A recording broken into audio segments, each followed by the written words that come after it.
Good afternoon and welcome to Ray Skillman Stadium at Center Grove High School for today's Indiana Elementary Football Association State Championship game between the Center Grove Junior Trojans and the Fishers HSE Knights. Kevin Conrad along with Rick Embry. And Rick, beautiful afternoon for football, and at stake is the state championship. Yeah, it's a perfect day for football, Kevin. Yesterday was a little cold, but today with that sun came out and it's about 5 or 10 degrees warmer, and just a beautiful day for football. Great atmosphere here, lots of fans on both sides of the field for Center Grove and for Fishers HSE, and it should be a fantastic game between the two teams.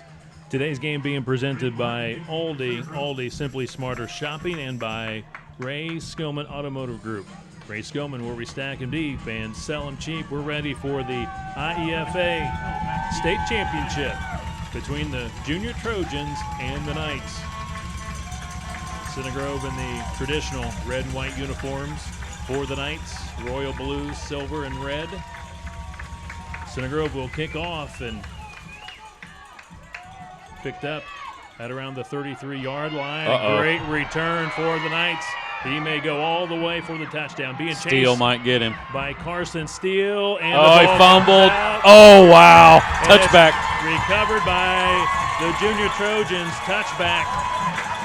Seth Dunnick was hit a couple of yards short of the goal line from behind by Carson Steele. Fumbles it into the end zone for a touchback. Wow, what a momentum shifter there, Kevin, because you're exactly right. Dunnick just took it and went straight up the middle, made one guy miss, and credit Steele. He tracked him down, got him on about the 5, was able to strip that ball. The ball went into the end zone. I believe Clark did recover it, or it was going out of bounds, but unbelievable change of momentum right there off the bat. What a way to begin the state championship. What should have been, could have been 6 points for the Knights will be Center Grove football from its own 20-yard line.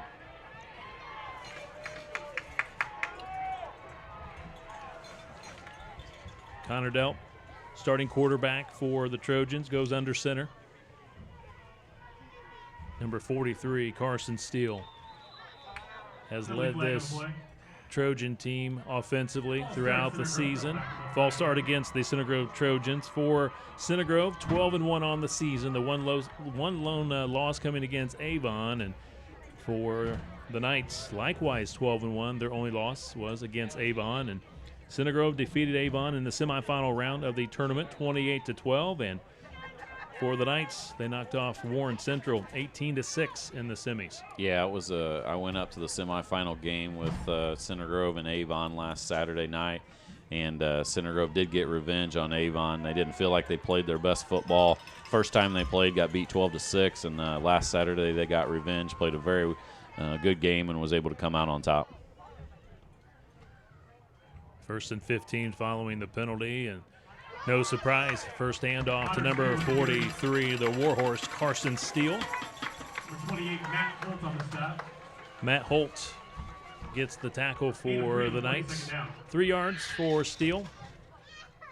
2nd and 12 for the Junior Trojans. And when you guys start watching Carson Steele carrying the ball, it's kind of reminiscent of the high school program, and number 15 back there for the Trojans and the high school team. Steele is a workhorse back there and runs hard and moves his leg all the time. Steele, he is wrapped up. He tries to get out of the tackle made by Jonah Vanderkamp. It'll bring up 3rd long for the Trojans. Ball spotted just short of the 25. Yeah, good extra effort there. Was able to pick up a couple additional yards. Makes it 3rd and manageable, and you'll notice in IEFA football there's not a lot of punts, so I don't believe Center Grove, even last week, they had the ball inside the 15-yard line, and they went ahead and went for it on 4th down, so it's probably 4-down territory. 3rd and 7, the call for Coach McCoy and the Junior Trojans. Handoff, fumble, recovered by the Knights. Steele had the ball knocked from his hands right as he took the handoff. Another turnover, so each team with a fumble here in the early going. Yeah, good job by Fishers right there of forcing that fumble. They recovered it. They'll take over deep inside of Center Grove territory. Important for the defense to step up here. Football at the Trojan 28-yard line. Expect to see a lot of number 28 for Fishers HSC, Matt Holt. And if that name sounds familiar, he's got a cousin on the other team, Ty, number 2. Number 14, John McCall, the quarterback for the Knights. Handoff to Holt. Straight out the gut. Good yards for Holt on first down. Trey Clark on the stop. The head coach for the Knights, Luke Dunnick. He's been head coach since 2008, and from my understanding, this is his final game as the head coach for this Fishers Hamilton Southeastern Knights team. Scott McCoy, the head coach of the Center Grove Junior Trojans.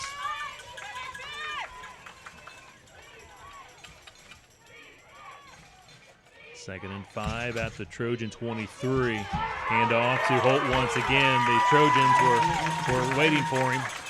He is banged down at the 21-yard line. Yeah, good job by Brayton Spetter, number 15 for Center Grove. He came from the outside linebacker position, was able to fill that hole. It looked like there was a hole when Holt first got the ball, but Spetter met him in the line and limited him to a short gain. Center Grove has won the state championship 3 times, the last one coming in 2010. For the Knights, they've won at least 3 times, possibly 4 times. Holt once again going right, cuts it back left, up the middle. He is driven back at the 20, but forward progress will get him the first down. Yeah, good crowds cheering. It was a great tackle by Trey Clark, but it was 5 yards down the field, and first down for Fishers on a 3rd and about 4 possession. Now they have the ball inside the 20-yard line.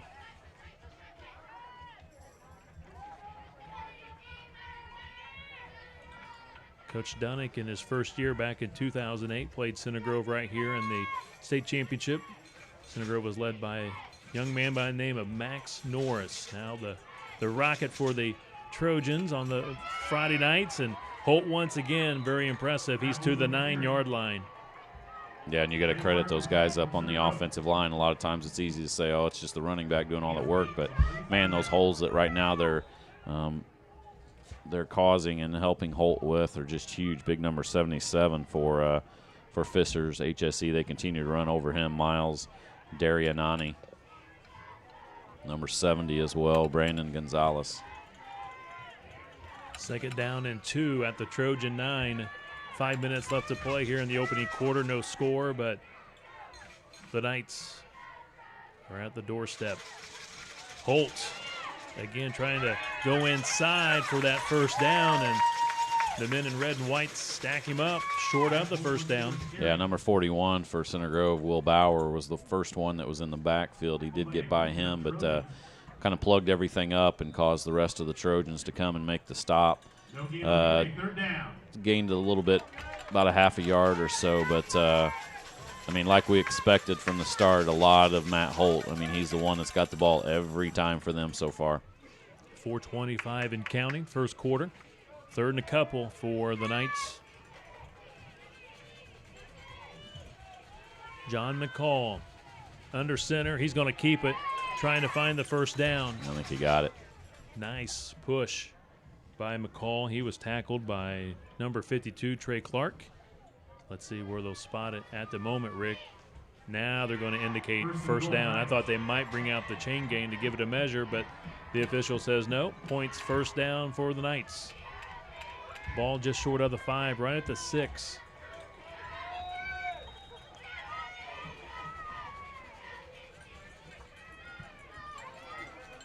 Center Grove brings in a little bit more beef on that defensive line, expecting Fishers to go straight up the middle. Big number 78, Gabe Long for Center Grove. First and goal at the 6. McCall to Holt. They chop him down at the 4. Rick, nothing fancy with the Knights. They're sticking with Holt right up the gut. Yeah, and that time that was Austin Booker, number 85 for Center Grove, that came from his right defensive end position that came around. And to his credit, he hit Holt low because he's another very good running back that you're not going to be able to tackle by yourself up high. And it's important for Center Grove to gang tackle and bring Holt down. Holt, the lone running back, at the 4-yard line. Second and goal. McCall, the quarterback, off right tackle. He's in there. Touchdown, the Knights. Touchdown, John McCall. And the Knights strike first, 6-0. Yeah, they did a good job of taking advantage of the turnover by Center Grove and just pounded the ball straight up the middle with 7 runs by Holt and then a quarterback sneak, 2 quarterback sneaks by number 14 for Fisher's John McCall. Actual just a 1-point conversion. 3:03 remaining, first quarter.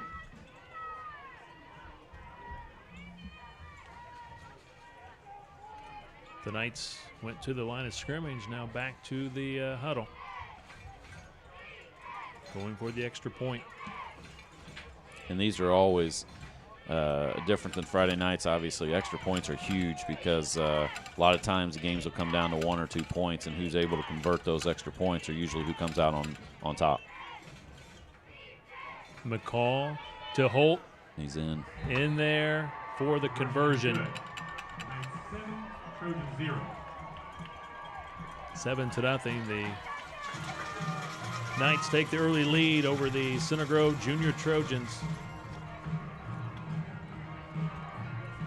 Center Grove will look to regroup.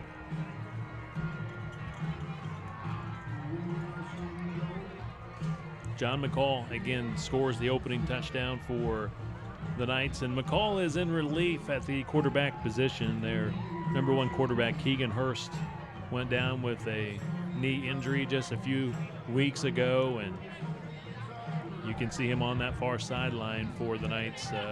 Had surgery, from my understanding, this past week, so he is here to help lead his squad, maybe not physically, but from a spiritual standpoint. Again, McCall, though, Rick doing a great job. I guess he's probably been quarterbacking now the last 1 to 2 weeks for this team here in the playoffs. Yeah, that's usually a sign of a pretty good athlete, and then a lot of times you see that quarterback position go down, you're in trouble because those are the guys that have been taking 80-90% of the snaps in the practices and obviously during the game. So credit to that coaching staff over there, Fisher's HSE, to be able to plug him in, and then obviously big credit to McCall, who not only is leading the team, but 2 big runs there, one on 3rd down and short, and then right there on 2nd and goal, he got into the end zone. Seth Wilson with a nice kick to the 24, being returned by Center Grove's Ty Holt.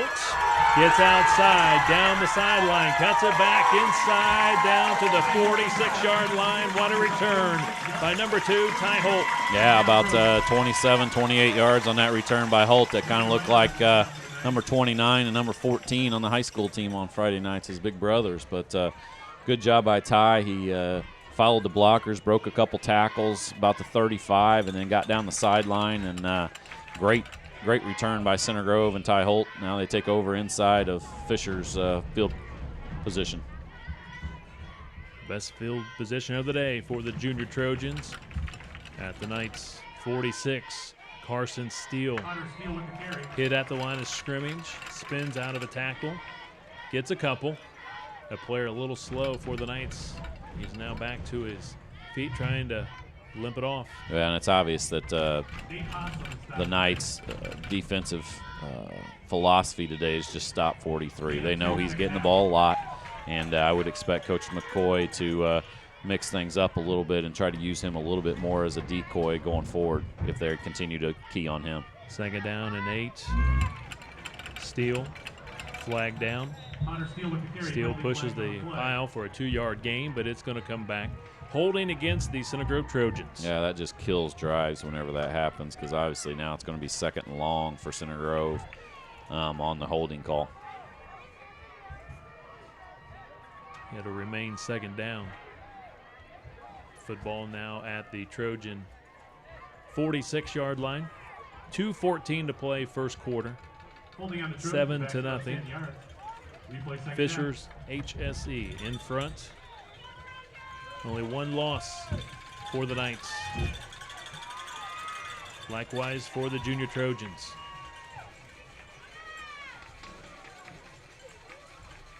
Connor Delp Quarterback hands it off. Ty Holt trying to get outside. Good job on the edge. With the carry. Tackled by his cousin. Matt Holt tackled Ty Holt right there. He's getting it done on both sides of the ball. Very impressive, Matt Holt, number 28.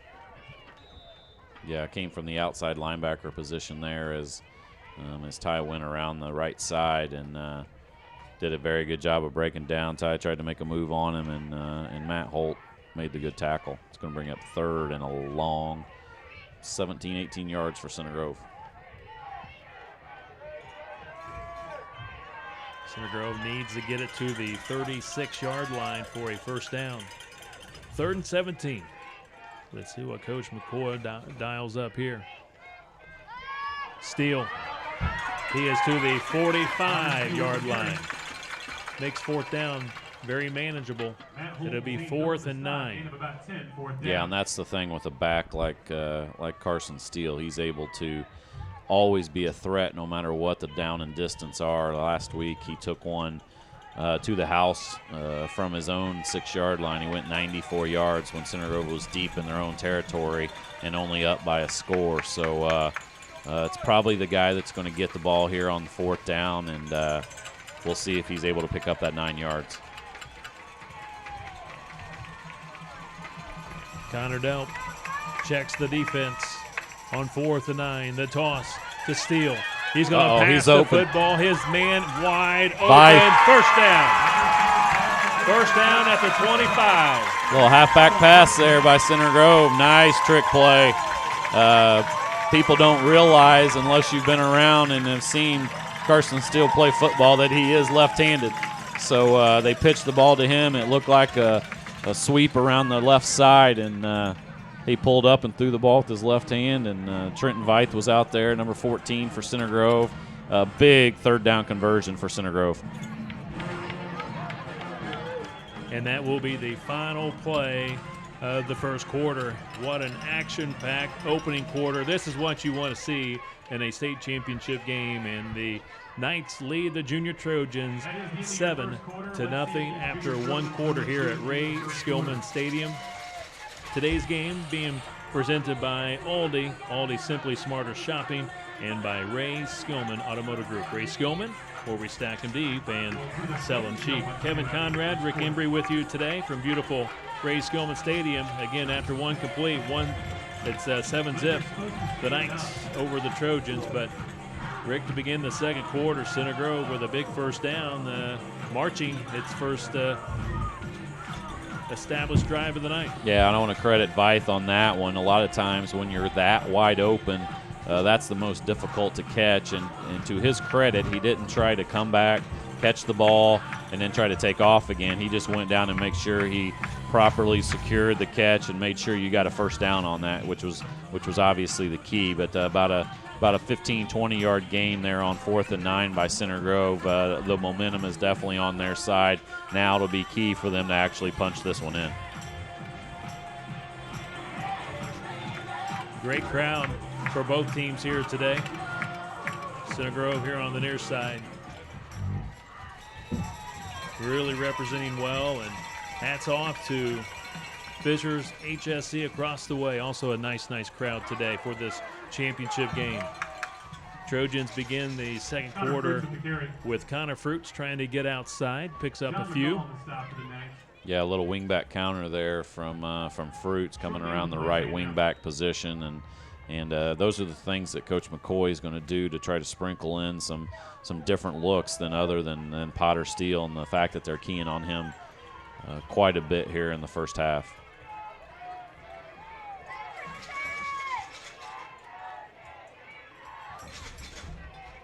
Handoff, Steele. Powers to the 19-yard line. Yeah, just a simple belly play up the middle there, and got hit at the line of scrimmage, but bounced off of that tackle and picked up an additional 4 yards. Brings up about 3rd and 4 for Center Grove. Gain of 5 on the play, 3rd down.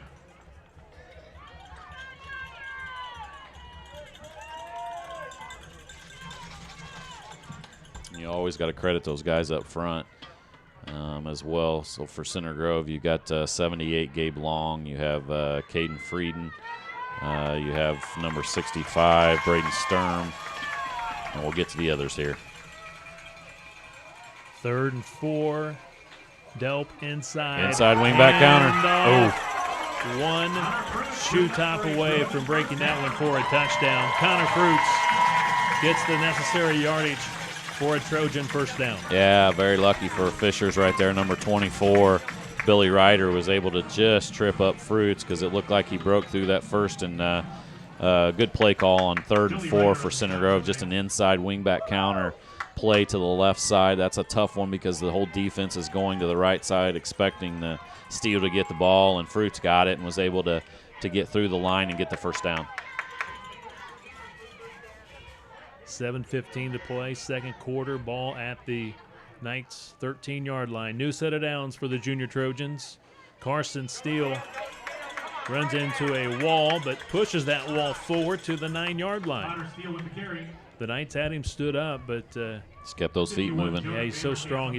He possesses not only great speed, but great strength. Yeah, let's talk about the other part of the offensive line for Center Grove. Number 51, Jordan Cox. Number 85, Austin Booker. Number 41, Will Bauer out here at tight end. Three yards for Steele. 2nd and 7. Trojans can still pick up a first down. Delp to Steele. Bounces off one tackler, and really not going to find much there. Connor Steele with the carry. Yeah, good job by Fishers there. Number 51 for them.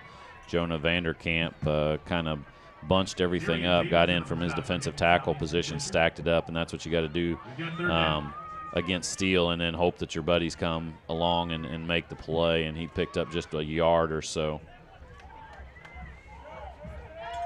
3rd down and a long 6. The call for the Junior Trojans. Delp, handoff, Steele. Trying to get that first down. And he's going to be close. Where they got that marked, I think he might have that. Nope. Just inside the 5. Need to get it closer to about the 3-yard line to get that first down. So it is going to be 4th and short. Looks like 4th and almost not quite a yard. So like Aaron Holt always says, my favorite play right here is always the quarterback sneak. But it's hard to give it to anybody besides 43 when he's such a big force and runs hard. So expect Steele to get the ball. Trojan fans on their feet. The Warhorse off right tackle. He's got first down. First down. He was looking for the end zone. They take him down at the 2. First and goal at the 2 for the Trojans. Yeah, also credit over there on the right side, Shane Bennett, number 25 at tight end. Great job. Got a push up front by the offensive line, and Steele kept moving his feet. And first and goal for Center Grove. Now it's important for them to punch it in.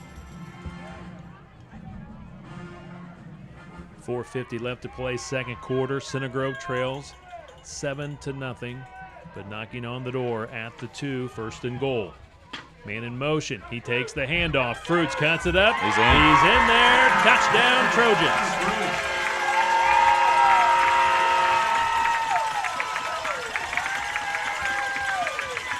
Connor Fruits, 2 yards out, makes it a 7-6 ball game. Trojans down by 1. Extra point coming up. Yeah, and here's where it comes down to those extra points like we talked about.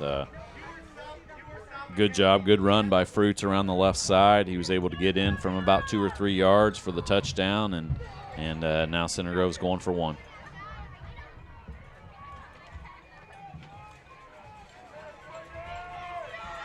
Trojans break huddle.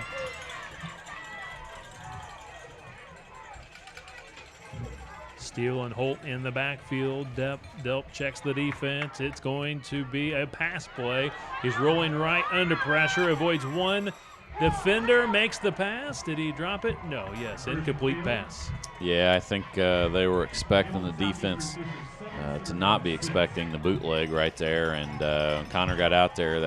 It's all important if you can fake that defensive end out. A lot of times you can either walk into the end zone or you have a nice little little pass there, and they did not fake him out. He did a great job of staying at home and kind of wreaked havoc into that whole play.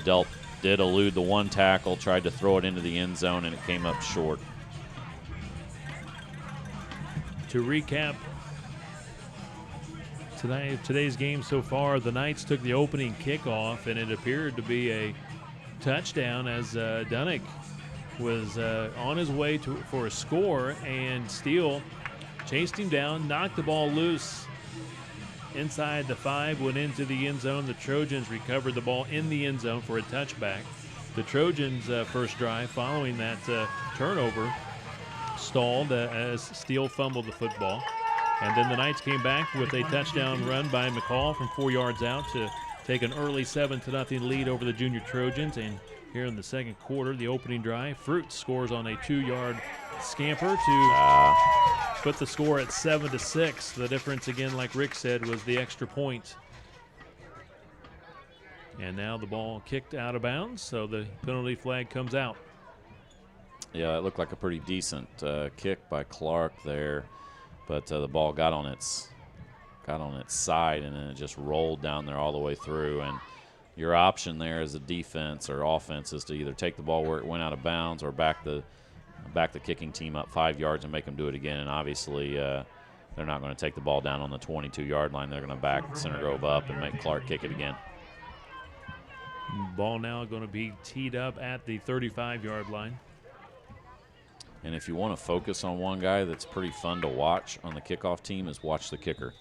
Trey Clark absolutely blows people up.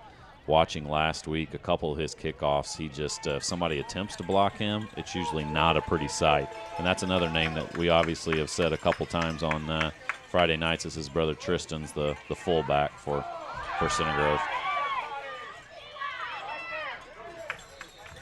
Really good field position for the Knights.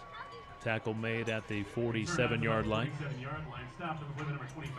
Yeah, obviously a big possession for Center Grove, trying to stop them here. They get the ball at the start of the second half. It'll be important to see if they're able to stop Matt Holt, who was pretty much the Matt Holt show, along with a little bit of McCall from the quarterback position. Shane Bennett gets credit for the special teams tackle for the Trojans. 4.5 minutes left to play until halftime. 7-6.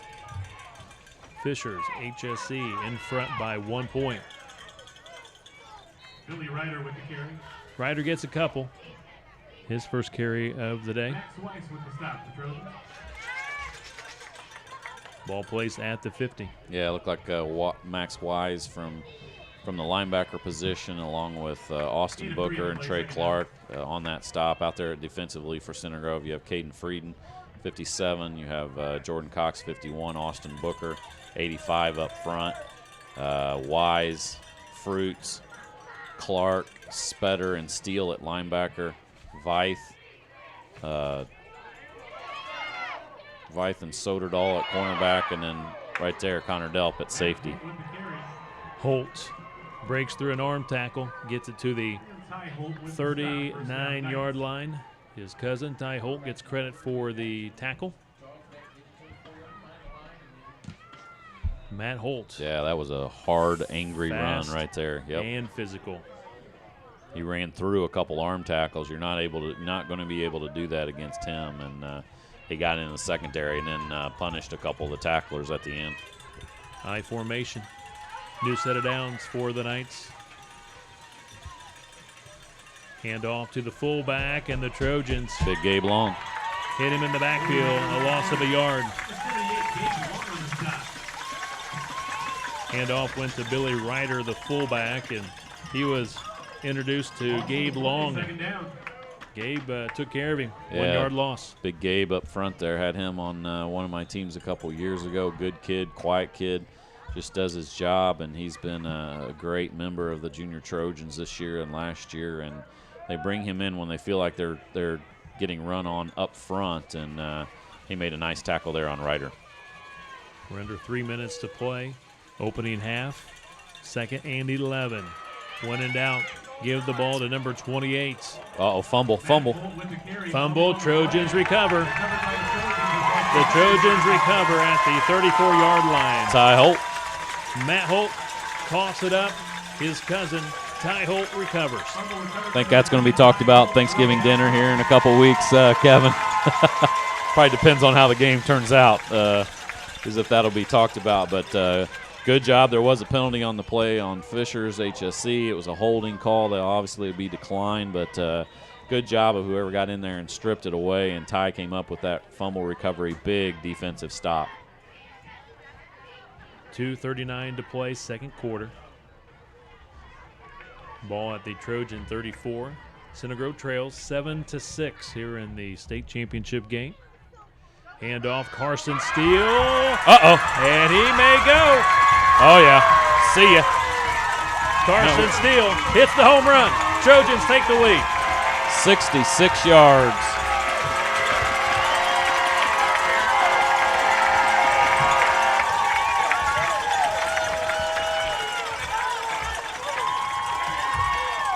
Wow, nice run by Carson Steele. He just a little bit of a hole, and we talked about arm tackles. You're not going to be able to tackle Steele or Holt on arm tackles, and that's what they tried to do right there. He shook one, and when he gets in the secondary, similar to number 15, Max Norris, he runs away from people, and it looked like one of them had an angle on it, but he just he left them in the dust. Touchdown, Center Grove.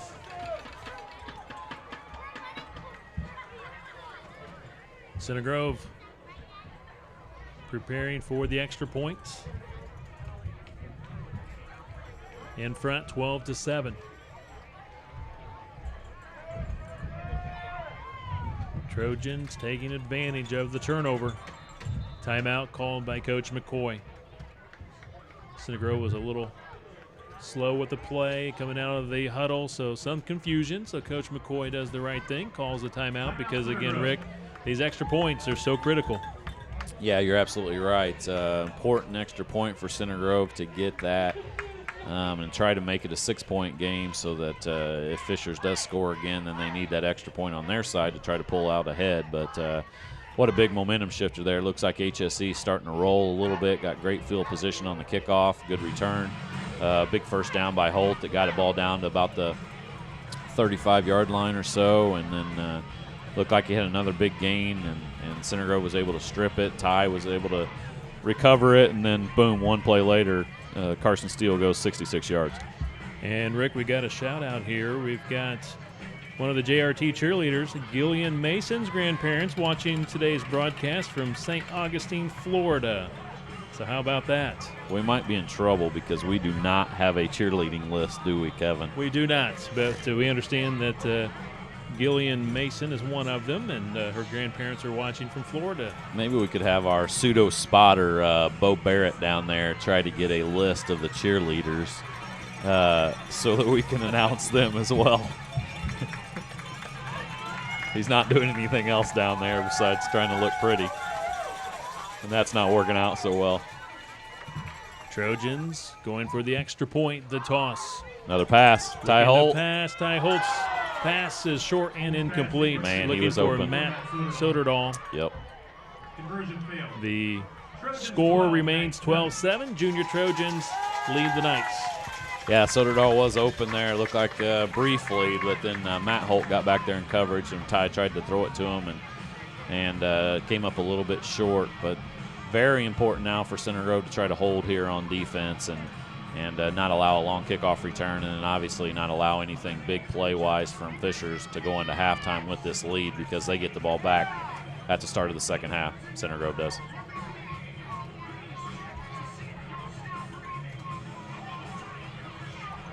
The Knights, a couple of critical fumbles here in the first half. Center Grove with one fumble.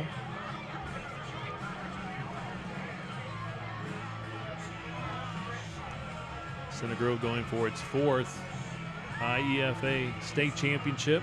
Last one coming back in 2010. Center Grove great Joel Hale, now playing for the Ohio State Buckeyes, tweeting today. He played on one of the junior Trojan championship teams years ago, so tweeting about today's big game. Yeah, that's awesome to see, and obviously awesome to see the other former JRT kids down here on the sidelines. A lot of them high school kids now that have played as well, and it's great to see those kids on the sideline and supporting the current 5th and 6th graders.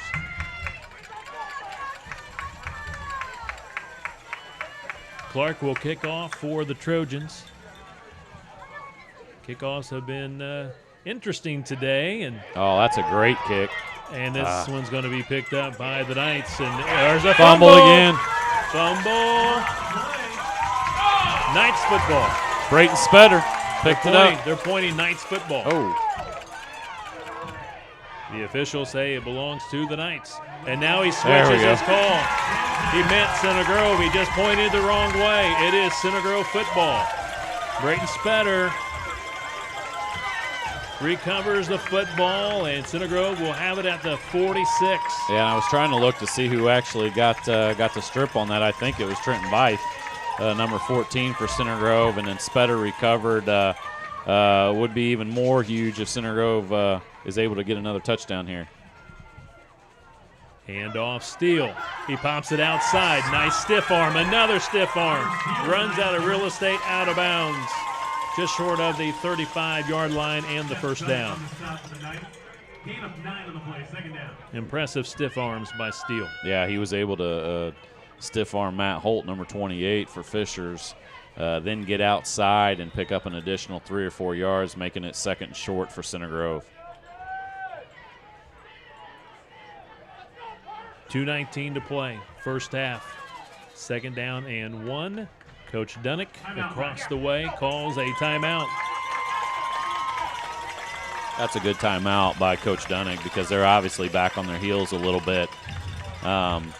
Turning the ball over the last couple times that they've had the ball on the kickoff and previously when they were on offense. And then they have Steele break off a 66-yard run, and then right there he was close to breaking another one, had a 9-yard gain on that. So good timeout, trying to get them to refocus on defense, and Center Grove's hoping to get another big touchdown right here. Today's game being presented by Aldi. Aldi, simply smarter shopping. The new Aldi here in the Center Grove area just opened up here in the month of October, and very, very popular here on the south side. Also, Ray Skillman Automotive Group. Ray Skillman, where we stack them deep and sell them cheap. Appreciate their sponsorship all season long for Center Grove football on Friday nights. Of course, our Bantam Football League Super Bowls this year. And here we are now in the IUFA State Championship. Center Grove faced with 2nd and 1 at the Knights 37. 2:19 left to play here in the first half. Center Grove in front 12-7. Looking for more. Steele takes the handoff. First down. Ripping through tackles, and they finally wrestle him down at the 21-yard line. Otherwise, he goes for another big one. Yeah, that was Matt Holt that made the touchdown-saving tackle right there for Fishers. But man, he's just a horse to bring down, and I guess that's his name, Warhorse, nickname for Carson Steele. And man, he's a load. He gets in that secondary, and with that speed and power combination, very tough to bring down. At the 21, first down Trojans, 2 minutes to play, 2nd quarter. Delp handing off to Fruits, trying to get outside, another strong runner, taken down at the 16. Center Grove will have to work a little bit faster now. Clock down to 90 seconds here in the first half. Coach McCoy very quick with the next play call. Yeah, they got 2 timeouts left as well, and they want to make sure they don't get in too much of a hurry here and make sure they get a penalty or anything like that. Going with the no huddle. Delp fakes the handoff. Delp trying to run the football, and a great job on the edge by the Knights. I believe that was Seth Wilson. I believe that was number 12, Wilson, that was able to tie him up and just could not get loose from Wilson's tackle. Yeah, that was a great tackle because Connor has great speed at the quarterback position. And number 12, Seth Wilson, did a fantastic job of hanging on to his ankles because if he doesn't make that tackle, Connor's probably going to stroll into the end zone. But good play by Fishers, a couple good stops on defense here. 3rd and long for Center Grove, and I got a feeling we might be seeing number 43. Timeout called by Coach McCoy. 51 ticks. remaining first half. Center Grove 12. Fishers HSE 7. Center Grove trailed 7-0 early on, but since then, 12 unanswered points by the junior Trojans. All coming here in the second quarter. Yeah, good job of coming back after that. Obviously, that fumble inside the 30-yard line. Not the way that Coach McCoy wanted to start the game, and HSE was able to pound it, finally get in the end zone after 6 or 7 runs to take that early lead. But credit Center Grove to be able to march the ball down the field after a good kickoff return by Ty Holt that set up the first touchdown, and then Carson Steele breaking off the big long run after Center Grove forced the turnover, and Ty Holt recovered that one. They reset the clock. They're going to put about 6 more seconds back on the clock. 57 seconds on the game clock. Third down, Trojans. Trips. Look at Center Grove. Trips out wide right. Wouldn't be surprised they hand this off to Steele. They're rolling. Delp still rolling, and he's going to run out of room. He's hit out of bounds. Losing yardage on the play is going to bring up 4th and long. 50 seconds to play. Seth Wilson on the stop. Seth Wilson again makes the tackle, so he's made 2 nice tackles on Delp. Yeah, that was a good job of stringing it out by HSE. I thought they would just spread them out and then maybe try to hit Steele with a quick hitter up the middle, kind of like a draw play, but design rollout play. Delp looked down the field, didn't find anybody, and ran out of bounds and got hit out of bounds. But 4th and 12 for Center Grove.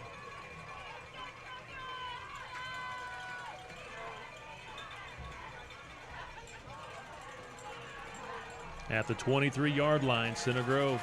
Pitch over here, I bet fullback pitch to Steele. Needing 12 yards. Steele Yep. Right up the middle. Stopped. Turnover on downs. Good job by Fishers. That would have been a huge momentum shifter if they give up another touchdown and get down by 2 scores going into halftime. So credit Coach Dunnick, because he called that timeout there after they were a little bit on their heels, allowed them to catch their breath a little bit, and they came up with a defensive stop.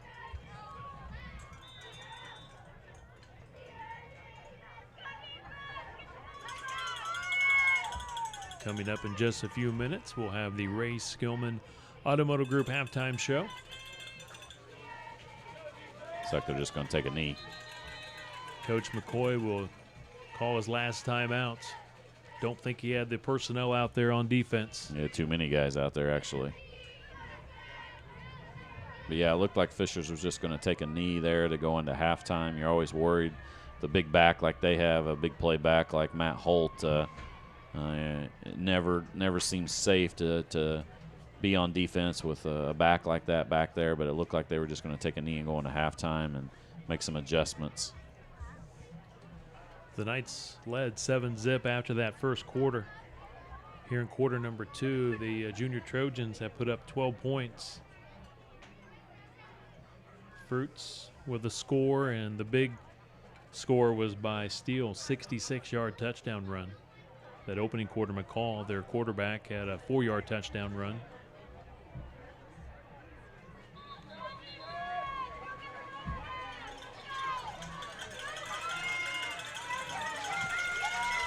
.44 seconds remaining. Quarter number 2. Now they put Holt back there. It doesn't look like they're going to take a knee. So Center Grove needs to be careful, make sure the good, sure tackle on Holt. Center Grove's defensive line standing up, and Holt is ripped down at the 29-yard line. Boy, he hits the hole hard, doesn't he? He does, and to his credit, Trey Clark was ripping at the ball as well, trying to rip it out of there, and it looked like he might have a hold of it, but Holt held on to it. But you're right, Kevin. He hits that hole hard. He's a good, powerful running back, so I would expect they're going to try to do something with him, or this is also a time maybe where you have a trick play or something that you pull out and try to score a long touchdown at the end of the first half.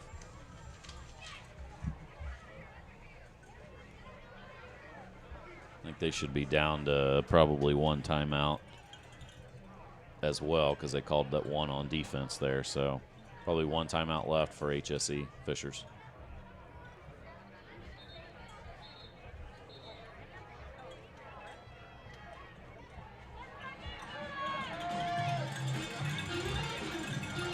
Great afternoon here at Ray Skillman Stadium. Great fan support by both teams. Weather, definitely football weather, very crisp but tolerable. Unlike Friday night for us. Well, for our not for us. For the Center Grove fans. That's right. This past Friday night for that sectional championship round, it was brutal down at Columbus. Had some snow and rain and a little bit of everything. Holt gets outside. They do believe they kept him in bounds. They did. And the clock continues to run. That might. Yep, they called their last timeout. Clock still running, and they stop it with 19 seconds. Well, and I guess it's 3rd and short, so they want to make sure that they get a first down here because if Center Grove's actually able to stop them on 3rd down, then you might be looking at Center Grove calling the timeout and trying to get the ball back for one play. Trenton Veith with the tackle. 19 seconds remaining here in the first half. Should have better weather this Friday night, Rick. The early indication is that the forecast much better this Friday for the regional championship. Man, I can't imagine it being much worse than Friday night with that rain, sleet, sprinkled in with some snow, that wind. It was just awful. 3rd and 1 from the Knights 32. McCall to Holt. He has the first down. He pays the price. He is hit hard. At the end of the run, it looked like Connor Fruits hit him hard. Yeah, it was a nice tackle by Fruits, 22, and a good sure tackle. And I think Fishers is probably just going to go into the halftime. Yep, no more plays. Looks like we're going to go into the halftime. 12-7. Halftime score. Center Grove leads Fishers HSC here in the IEFA State Championship. It's been a good one. Opening 2 quarters, very impressive. And Rick, we had a few mistakes with some fumbles here and there, but all in all, a well-played opening half. Yeah, well-played half. A lot of times games like this comes down to turnovers, and right now Center Grove's winning that turnover battle. Fishers HSC has fumbled twice. Center Grove fumbled one time there, and both teams converted on those fumbles. So should be a very good second half. The junior Trojan cheerleaders are going to perform here at halftime as we have about a 10-minute half here at Ray Skillman Stadium. Again, the Center Grove Trojans lead at 12-7 over Fishers HSC here in the state championship game. And we'll take a few minutes and spend some time with Center Grove Band and Football League Board President Bo Barrett to recap what was just another great year out at the Bantam Complex. And Bo, first of all, great first half here between the Knights and the junior Trojans. Kind of what you expect in a championship game. Sure is. What an interesting start there to this game with the Knights taking it all the way into the end zone, fumbling, and CG taking the ball. But a lot of excitement early on. Looks like both teams have settled down, and we're probably in for a great second half of football here today. Yeah, it's been very eventful. The kickoffs have been interesting here in the first half. We've seen some fumbles by the Knights on a couple of kickoffs. Yeah. Center Grove's doing a great job of attacking that football on that last kickoff there. I don't know who it was that caused that fumble, but obviously they're trying to strip that ball. They've now stripped 3, I think, and recovered. So obviously a focus of the Trojans is to try and get that ball away, which has obviously helped them here in the first half. Bo, the Border Wars just concluded yesterday. A great event that goes over a couple of weeks. I know the Center Grove side of things, we had 3 teams playing yesterday in championship games and came away with a couple of titles. We did. We had our 2nd, 3rd, and 6th grade team all playing in the championship games yesterday. Unfortunately, the 6th grade team wasn't able to pull it through primarily due to some coaching issues, but 2nd and 3rd grade both prevailed. 2nd grade beat a team from Lawrence 20-0. That 2nd grade team didn't give up a touchdown the entire tournament and just had a great tournament. 3rd grade beat a team from Carmel and also had a great tournament as well. So a lot of success for the Trojans yesterday in the Border Wars tournament. And Bo, that takes a lot of people to put together such a great tournament. I know there's a lot of host sites, but Center Grove does a great job hosting the south side of that tournament. We do. There are a lot of people that put a lot of work into coordinating that tournament. People from Fishers HSE, people from Zionsville, obviously Center Grove. Our representative, Greg Coy, does an outstanding job of coordinating that tournament. There's no other location that has the facilities that we do, 5 great fields. When we go up north, we have to play at several various locations, but when they come down here, everything's all in one location with our facilities, and it does take a lot of work, but it's just an awesome tournament. Has really grown over the years, and we're proud to host it. Also, I read today, since we might have some viewers following today's championship game from Fishers and the HSE area, they had a few teams win some championships yesterday. If I'm not mistaken, they had 3 teams playing in the championship games yesterday, and I believe all 3 won. So a lot of success for the team across the way here, Fishers HSE as well, absolutely. And Bo, it was just a few weeks ago when we were out here with the Bantam Super Bowl games, and it was a very cool day, but a great day of football. We were able to crown 3 championships this year. Yeah, obviously always the pinnacle of our Center Grove Bantam Football League season is those Super Bowl games we play here at the high school. All of our kids really look forward to that opportunity to play on the high school field. A lot of these high school players playing for the Trojans now remember those days of when they were able to play in our Bantam League, and if they were so lucky as to play on this high school field for those Super Bowls. So it's a really neat experience, pulls the entire football program together, similar to what we've got here today with a lot of guys coming back to see this junior Trojan team playing the state championship today. So all part of the Trojan football family. I would say it is great to see a lot of the high school players. We talked about early on that Joel Hale, who now plays for Ohio State, he played in at least one JRT team that won a state championship. I know he was tweeting about today's big event. So that's just great. Again, there's a lot of tradition surrounding this state championship and Center Grove football. Yeah, a lot of pride in this football program. Credit Coach Moore with starting it from the top. But, yeah, these guys that are now playing at the high school level, guys that have moved on from Center Grove, now playing, in Division I college, even in the NFL, it's all the way from top to bottom. There's just a lot of hard work that goes into the entire program and a lot of pride associated with it. So we're very fortunate to have what we have here in Center Grove. And the Center Grove Trojans this past Friday night just did the four-peat, winning 4 consecutive sectional titles. And it doesn't start just at the high school level, Bo. Again, it starts with the feeder program, and you work your way through, like the junior Trojan program, to the middle school, up to Coach Moore. But I know Coach Moore, he's got the vision at the top, and he's got a lot of great men and women underneath him that help out with this program. He does, and credit Coach Moore. When he first got here, he started from the ground up, and we all run the same offense. We run that wing T so that by the time these kids get to him, 9th, 10th, 11th grade, he's not having to teach them basic fundamentals. They know what they're doing. He can work on the finer things and really develop those guys into better football players. And so, it's a program. It's not just a good football team at the high school level each year. It's a great football program. Final question, Bo. Just maybe comment a little bit about this junior Trojan coaching staff. These men don't even have players on the team this year. Actually, their own sons. They may have played in past years. If you will, no skin in the game for them. They're just here because they love Center Grove football and they love giving back to the community. We got a great staff. All 5 coaches, as you mentioned, none of them have a kid in the program on the team. They just all love not only football, but they love Center Grove football. And Coach McCoy has done a great job with his staff. I firmly believe that these 5 coaches are not just teaching these junior Trojans about football, but they're teaching them some life lessons. And we're very, very fortunate to have a coaching staff that we have. Bo, thanks for joining us here at halftime. Thanks for everything that you do, your board, and all the volunteers. It's been another great season with the Center Grove Bantam Football League. Thanks, Kevin. Go Trojans.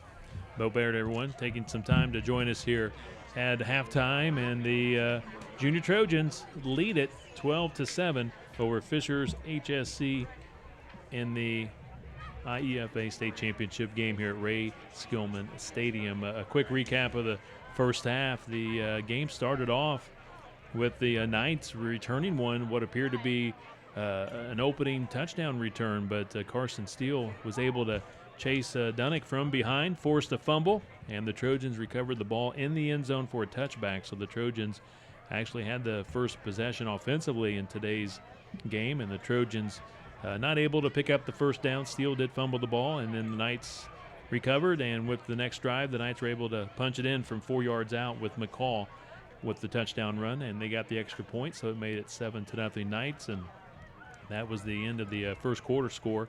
And then early in that second quarter, Connor Fruits from 2 yards out put the junior Trojans on the scoreboard. The extra point, no good, so the Trojans trailed 7-6. And then one possession later, it was Carson Steele hit the home run, 66-yard run, and the extra point was good, made it the extra point was no good, so it made the score at 12-7. And then the Trojans were able to hold on and couldn't quite get a score late in the game, or first half. They had to turn the ball over on down. So again, that brings us to our halftime score of 12-7. And Rick, again, we did have quite a few, maybe some turnovers early on. I think it was just some good plays by both teams forcing those turnovers. Yeah, a lot of times, you want to point and try to blame somebody for a turnover, but a lot of times it's just because it's good tackling, good sound, fundamental tackling on the other side, and able to strip the ball. It seems like coaches at all levels anymore are teaching that, ripping the ball away. So if one guy's got a hold of them, the others are taught to just come in and just start ripping away. And that happened a few times tonight.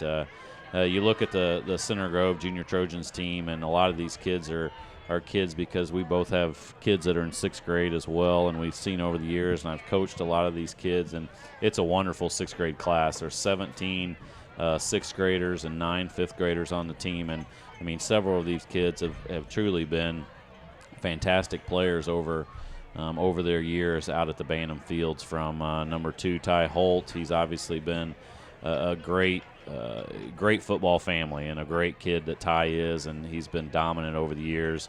Number 4, Matt Soderdahl, he's one that actually moved in here a couple years ago, and that's another super family right there. And Matt's improved dramatically and made the team this year and last year. And number 5, Connor Delp. I mean, we talk about Connor, and he's always been the game-breaking speed that we've had over the years. And actually, he went to the quarterback position last year. That's a position he's never played the first 4 years in Bantam, and he went to the quarterback position, and Coach McCoy and his staff has taught him that position, and Connor's done a great job there. Number 14, Trenton Veith, is somebody who was on my 5th grade Pro Bowl team last year, but he improved and got better and tried out again for Junior Trojans this year, and he made the team, and he's been a big contributor out there at cornerback and at wide receiver.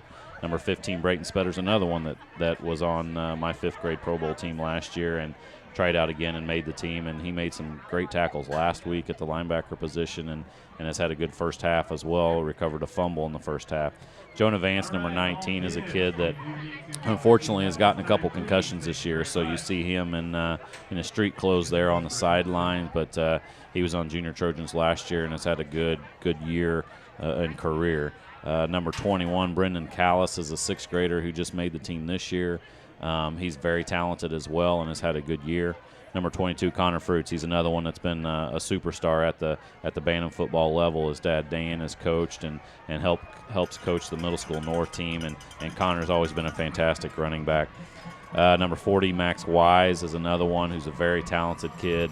Has been on Junior Trojans for a couple years. Number 41, Will Bauer, is another one that was on 5th grade Pro Bowl team last year. I've always said about Willie B that he has the talent and the skills to be fantastic at the next level, whether that's middle school and high school. So it's good to see that Will put that together this year.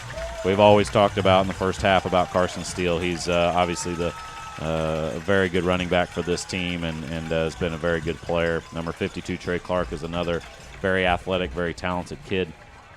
Number 55, Eric Brando, is another one that made the team this year. He's had a good year. Number 57, Caden Frieden, is a fantastic offensive and defensive lineman for Center Grove.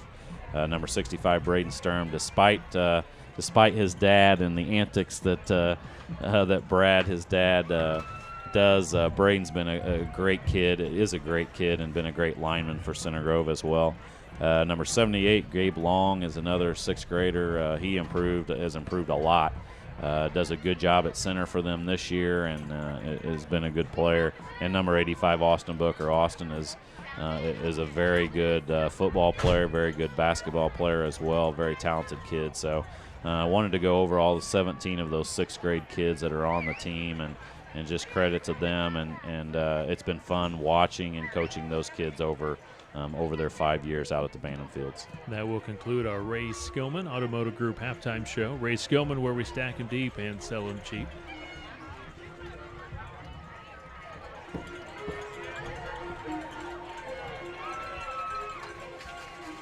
You know it's a big deal when you hear Axel F being played. Great song. Waiting for Eddie Murphy to come out on the field here for a little halftime entertainment. That's what I was waiting on. You never know what you're going to get when Jason Mueller is over there in charge of the music. The Knights will kick off to begin the second half. Seth Wilson with the kickoff. Bouncing around. It's loose. Picked up by Ty Holt. He had a good return in the first half. And great coverage by the Knights, dropping Holt at the 26-yard line. Yeah, the kick wasn't hard. It just kept bouncing, and fumbled a little bit, but Ty was able to pick it up and make sure that he secured the ball and did not fumble it. But a good kickoff for Fishers HSC. That's going to back up Center Grove to about the 26-yard line. Kicking those ground ball type kickoffs, much different on field turf than it is on grass. Trojans in front, 12-7 as we begin the third quarter of the IEFA state championship game. Both teams 12-1 on the season. Coach McCoy calling out some final instructions from the sideline. Junior Trojans ready to go. Off left tackle. He's going to break it again. They're going to chase him. Holt not going to get there. Touchdown, steal. 74 yards.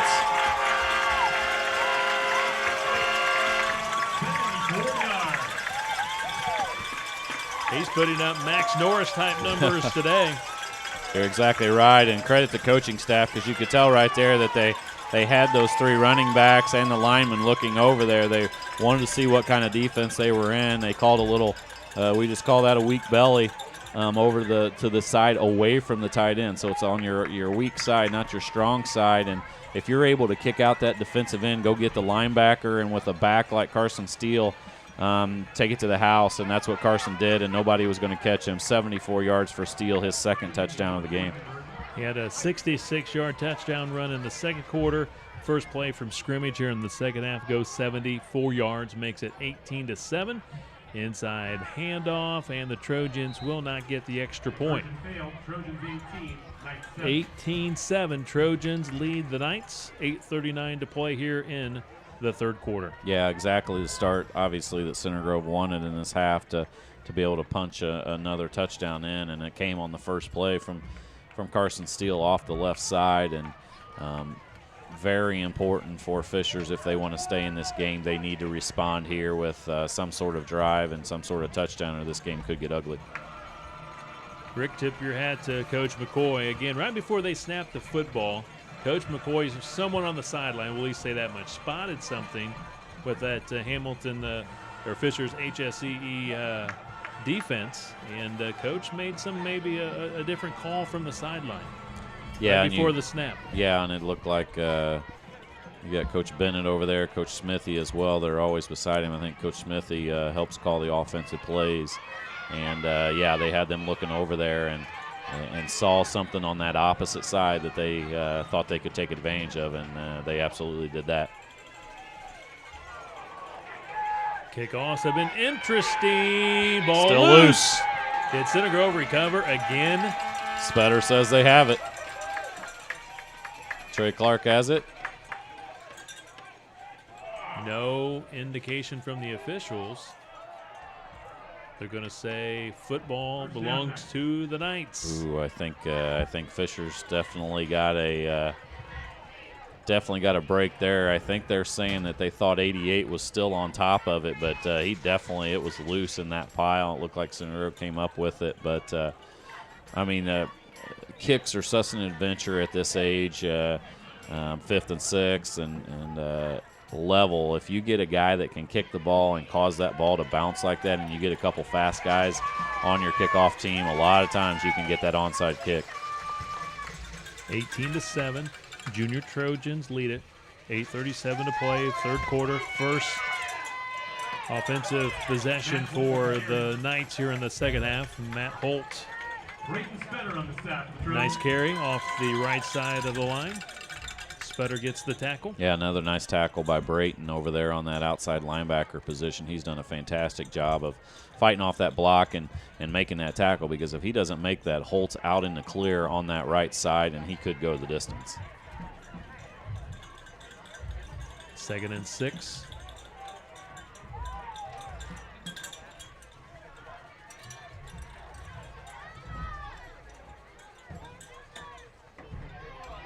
Holt trying to bounce it outside. They chase him down from behind.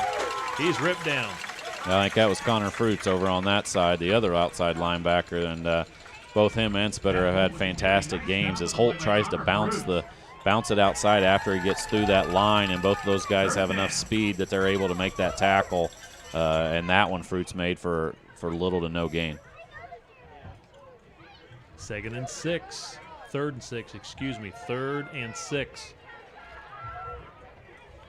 7:20 to play, third quarter.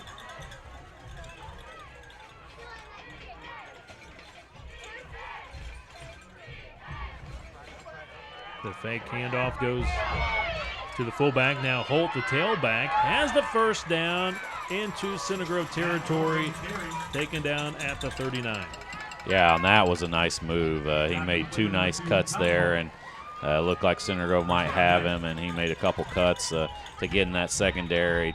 His cousin Ty was the one that made that tackle, but that was a big conversion for Fitchers HSC because they were in trouble. 3rd and 6. If they turn the ball over there on downs and give it back to Center Grove, then they're obviously going to be in a hole, but a big first down conversion by Matt Holt.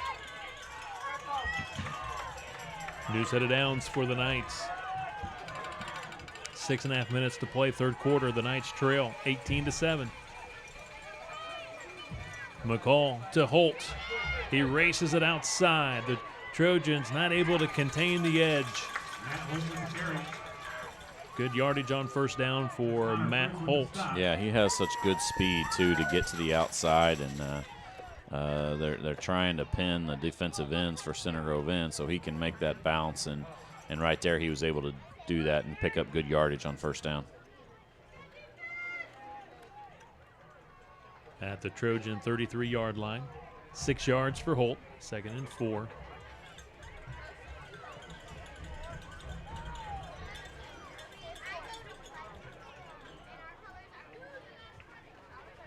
Holt splits the defenders, squeezes through there.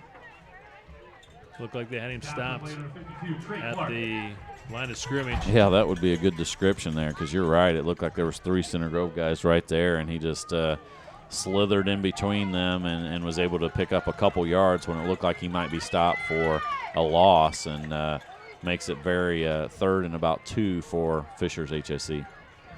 Trey Clark with the stop. 3rd and a couple at the Trojan 31. Holt goes outside, takes a big hit.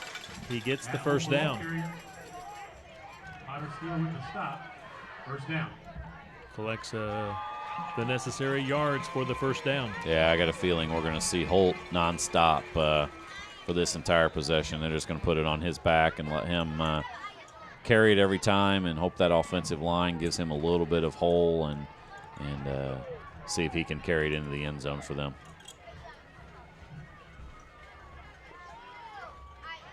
At the Center Grove 29.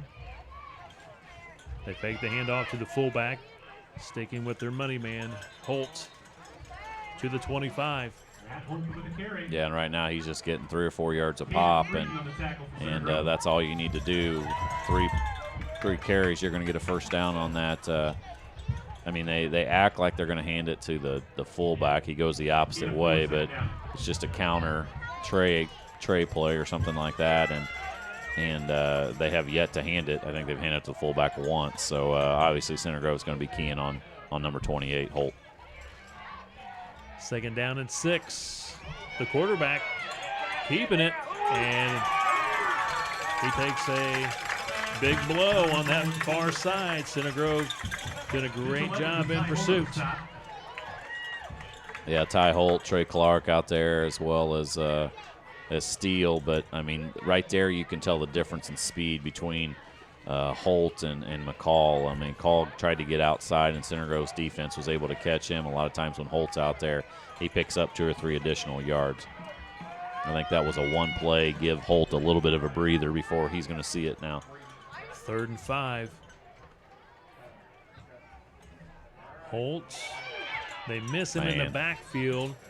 Falls forward to the 20. 4th and short. 1 yard shy of the first down. Yeah, that was Trey Clark. He came blitzing around the right side, and he just came. He tried to trip him up. He reached for his ankles. He wasn't able to get him. And Holt got forward for another 4.5 yards. But big 4th down for Center Grove. Make sure you watch the ball. Don't jump offside. They might try a hard count, something like that, to try to bring them out. It looks like they're going to call timeout. Fishers HSE timeout. 2:55 to play in the 3rd quarter. Center Grove in front, 18-7. The Trojans, after trailing 7-0 after the first quarter, have now scored 18 unanswered points, 12 in the 2nd quarter, and a touchdown here in the 3rd. And for the Trojans, Steele has scored twice, 66-yard run and a 74-yard run. The other touchdown by Fruits. Yeah, and we talked about coming into it, be a battle between Carson Steele, big running back for Center Grove on one side, and Matt Holt on the other side, and that's exactly what we've seen. But Center Grove's come up with more of the big plays, the turnovers that they've come up with. In addition, obviously Steele with 2 66-plus yard runs have propelled Center Grove into a 2-touchdown lead.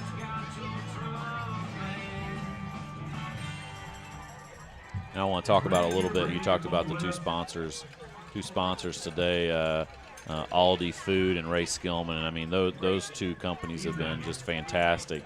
Ray has been a great sponsor over the years for the Bantam program, for the basketball program, and just a super nice guy. And he has a grandson out here playing in this game, Connor Delps, number 5, out there. So credit to Ray Skillman for his continued support of Center Grove and their athletic programs. 4th and 1. The Knights need a yard to extend the drive. Who else? Holt. He's got the 1st down. Man, they very easily could have called a hold right there.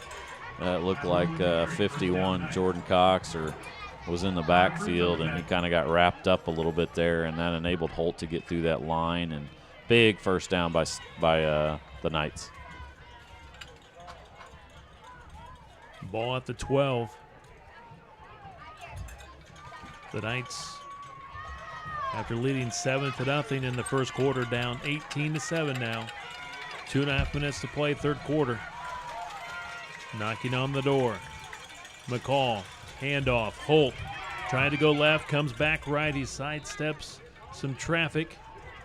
He's just so light on his feet. Well, that's what he does well. I mean, he sees the holes, and if it's not there, he's able to cut back into where there is open space and just try to pick up 2 or 3 yards instead of trying to follow that hole, and it's not there, and he loses a couple. So his vision has been fantastic back there at running back.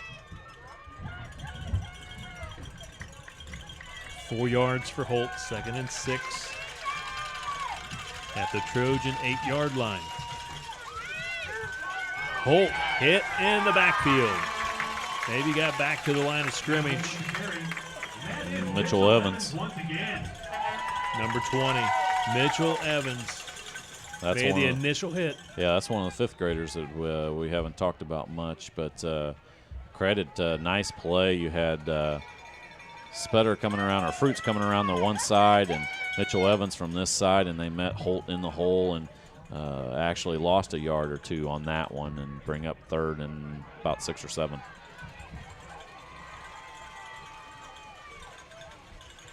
Third and 6, the call. 1:05 to play in the third. Handoff, Holt. Right there again. They got him in Mitchell the backfield Evans. at the 10. Mitchell Evans. 2 huge plays by Mitchell, and all they're doing is blitzing him right in that hole where they've been running in.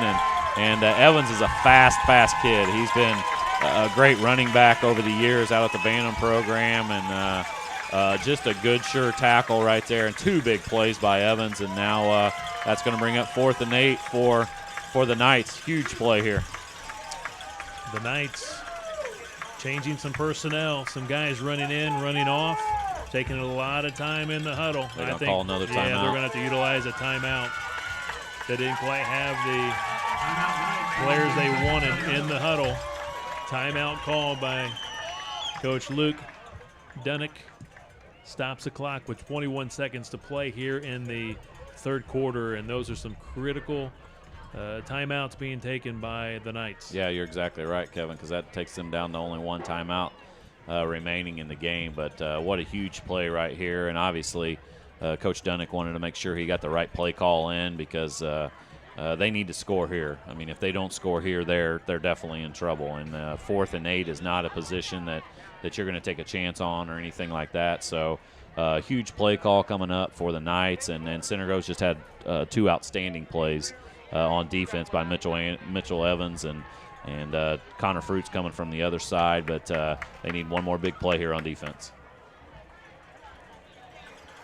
All right, let's try this again. It's Last time it was 4th and 1.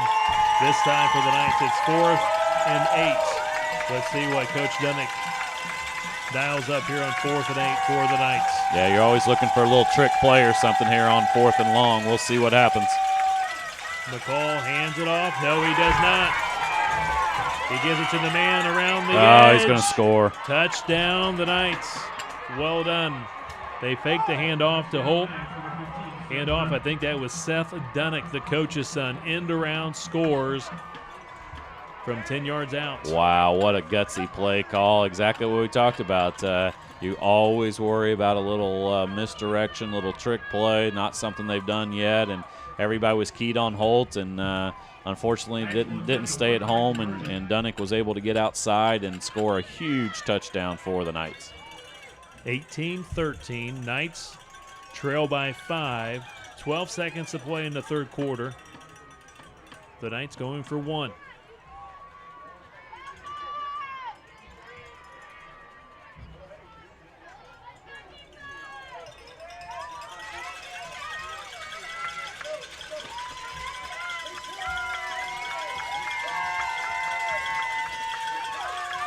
Handoff, they fake it to Holt.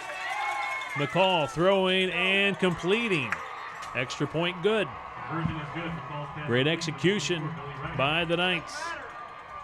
Center Grove 18, Knights 14. 18-14, Trojans by 4. 12 seconds to play in the third. And Rick, we're going to have some fireworks We here got a in the ball fourth. game. Yeah, Yep. some fireworks here in the fourth quarter. You're exactly right, and I mean, huge credit to the coaching staff over there on that side. Coach Dunnick, Coach Eric Holt, the offensive coordinator, dialed that up on 4th and 8, and that was huge, because if they don't make that, that's probably the ball game, because Center Grove hasn't been stopped on offense for a while, since the first possession of the game when they fumbled, and now you have to look out for the onside kick. They obviously have to get the ball back, and it's very important for Center Grove. They got their hands team up front. They have Delp up there, Bauer up there, Max Wise, Brayton Spetter over here on this side. Sorry, number 25, Shane Bennett over here on this side. Center Grove had scored 18 unanswered points. Yeah, it didn't go 10 yards. With that touchdown by the Knights, that snaps 18 straight for the Trojans. And the kickoff, they tried the onside, but again, it's got to go 10 yards. It did not.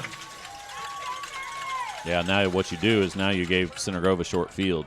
There's always the cons to that, trying the onside kick, and it did not go the 10 yards. And credit the guys up front. Delp was up front there. He thought about going and trying to recover that, but you just want to stay away from the ball and make sure it goes 10 yards before you recover it. And Center Grove gets the ball now on Fisher's 48-yard line.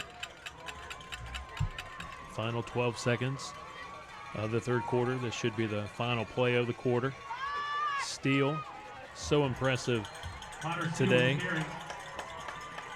to the 44. And that is the final play of the quarter. The Center Grove Junior Trojans take a 4-point lead into the final quarter, 18-14 over Fishers HSE here in the IEFA State Championship game. Center Grove looking for its 4th state title. For the Knights, they won 3, possibly 4, not exactly for sure the number of championships for the Knights, but they've won their fair share. And the Indiana Elementary Football Association has been around since 1968, so this is the 46th championship. Wow, 1968, that's about when was Barrett born then, or was he just starting elementary school then, I think is what we heard. So that's a long time. I didn't realize it had been around that long, and obviously it seems to be picking up more and more. They've added a lot of teams over the last few years, and it used to be it was mainly the MIC teams that played in that and Fishers, but recently they've had a lot more of the Conference Indiana schools. So I think Franklin Central has a team, Columbus has had a team in the past, and some of those other, Zionsville, Westfield, all of those teams, Noblesville, Brownsburg, Avon. Obviously Avon's had a good program over the last few years. So a great league with a South and a North division that they play in, and they play in the semi-state. Fishers HSE beat Warren Central in the semi-state, and Center Grove eventually their only loss of the year to Avon. To begin the fourth quarter, the Center Grove Trojans, 2nd and 7. Steele looking to break another one, and they ride him down at the 19. Great stiff arm in the open field by Carson Steele. Yeah, just spread him out a little bit. Coach McCoy dialed that one up. He had a couple wide receivers out here, and what you're trying to do is just give yourself more space and not let them bunch up in the box. And Steele got it on the left side, and obviously another big gain. Good tackle by 14 for Fishers HSC. John McCauley kind of just hung on to Steele and rode him to the ground. But inside the 20 now, Center Grove has it. First down. The guys on the O-line for the Trojans opening holes for Steele. He's taking advantage. Here he comes again. He rips out of a tackle with a spin move. Another stiff arm and runs out of bounds. Man, very impressive running by Carson Steele, a.k.a. the Warhorse. Yeah, and you can't tackle him with one guy. You're not going to tackle him up high. You've got to hit him low. And he shook off that tackle that was hit right at the line of scrimmage and shook that off and picked up a big 7 yards on first down for Center Grove. 2nd and 3 at the Knights' 12-yard line. Center Grove in front by 4 points. 18-14. We're in the fourth. We do need to mention those guys up front again on that offensive line. We'll do that after this play. Connor Delp barks out the signals. Hand off. Ty Holt. Stutter steps at the 5, looking for the end zone. They stand him up and push him back. Just short of the goal line. He gets it inside the 5. I love the stutter step at the end of the play. They got his helmet ripped off, too. Coach McCoy needs to be a little careful. That's the last thing he wants is to get a 15-yard penalty there when he's inside the 5-yard line. But, yeah, Ty got his helmet ripped off there at the end of the play. But let's talk about those guys up front. Number 51, Jordan Cox.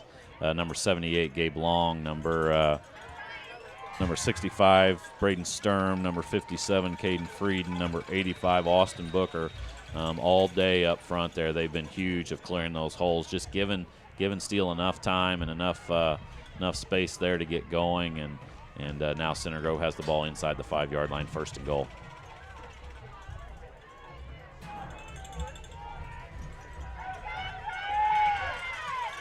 And number 25, Shane Bennett out there at tight end. Let's not forget him. Steele and Fruits in the backfield. It's Steele. Touchdown. Touchdown Trojans. Steele, his 3rd score of the game. This one 4 yards out.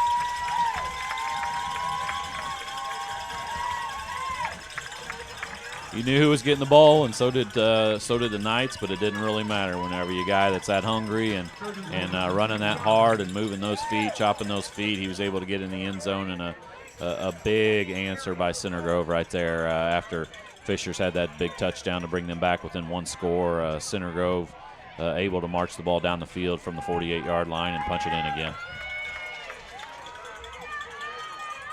Trojans going for 2. Center Grove in front by 10 points, trying to make it 12. Ball at the 5. Flag counter down. crisscross. Center Grove. Oh, and it was open. Had it going on with the counter crisscross, but again, a flag down. Penalty against Center Grove. Yeah, a couple guys were moving there, I think, at the same time right before the play snap. But that counter crisscross was there. Ty Holt handed the ball off to Connor Fruits, and it was open out here. Matthew Sauter, number 29, was out here making a block on the cornerback, and I think Fruits was going to score on that, but now they got to get in there from the 10-yard line.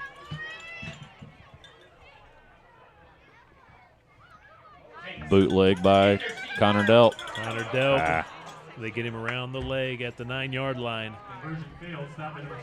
Score remains 24-14. Center Grove by 10. 7:38 left to play in the ball game.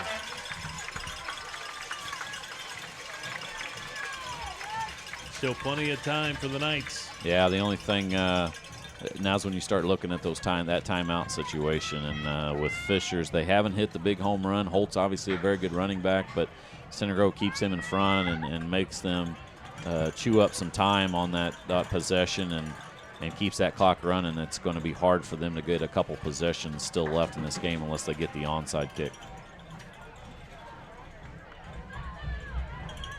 I don't believe, as McCall tried to throw today. Just that extra point. That's Yeah. the only time that haven't really that they've seen done much that. of a passing attack. Again, John McCall doing a great job. He is their backup quarterback, the number 1 quarterback. Keegan Hurst injured with a knee a few weeks ago. Good pursuit by the Center Grove special teams. Fishers HSE will have the football at its own 36-yard line with 7:32 to work with here in the fourth quarter, down by 10 points. And that's what you're trying to prevent from Center Grove's side of things on defense. You want to make sure you do not allow the big plays. You know, if they want to get 3 or 4 yards every time, then you're going to continue to let them do that. Make good sure tackles, gang tackle. Everybody's got to be involved and hopefully make them go down the field a little bit at a time. Sticking with the ground game with Holtz. Center Grove, they wrap him up at the 39. Yeah, Austin Booker right there, but once again it was Mitchell Evans coming around the right side. He finally found something with him. He's able to get around there, blitz around there, and cause some disturbances in the backfield. 3 yards for Matt Holtz. Holt trying to go outside. First down, and they push him out of bounds at the 45-yard line. Yeah, and they've picked it up now and going no huddle there. Obviously, they don't have to now because they're out of bounds, but they've went no huddle with those plays, calling multiple plays, and Holt had a good 10, 15-yard run right there, and Connor Delp was able to push him out of bounds.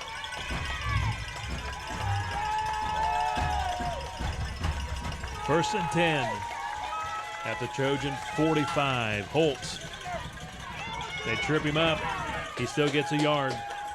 He kind of tripped up in the backfield. Well, he got tripped up because number 20, Mitchell Evans, was in the backfield again, shooting through a gap and caused the offensive lineman to try to block him, and that made Holt stumble a little bit.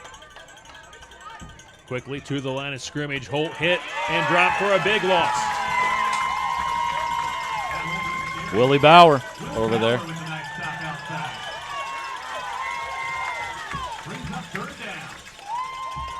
Loss of 3 yards. Bauer with the big hit. Yeah, you watch number 20, Mitchell Evans. He lines up here at the moment on the left side. He's not very tall, and sometimes I just don't think they account for him because you don't really see him in behind the big defensive end. He's doing a great job here. They brought him in the last couple possessions. Holt tries Yeah, to pursuit. get outside. They hit him hard, but Good. he gets away from one tackler by Fruits. But the Center Grove Trojans, gang tackling, kept coming, and they take Holt down at the 45. Yeah, Trey Clark was a big cleanup man right there, the big eraser. You're right. Good job by Vythe. Good job by Fruits out here stringing it along. And he broke away from one tackle, but here was Trey Clark, and not too many times did they break away. Big fourth down here for the Knights. 4th and 10.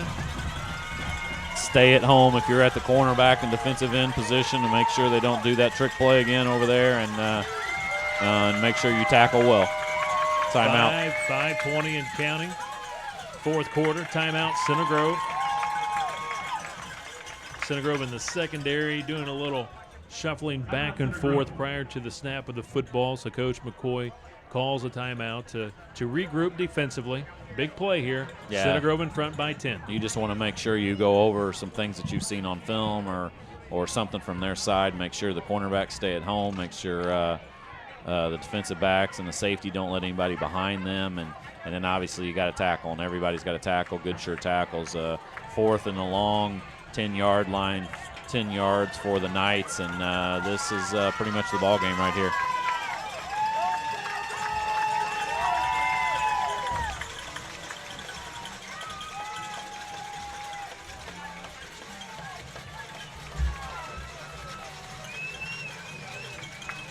The Center Grove defense is ready to go. Coach Dunnick and the Knights still huddling on the far side.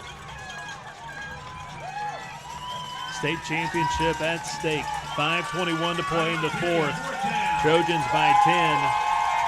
The Knights faced with 4th and 10.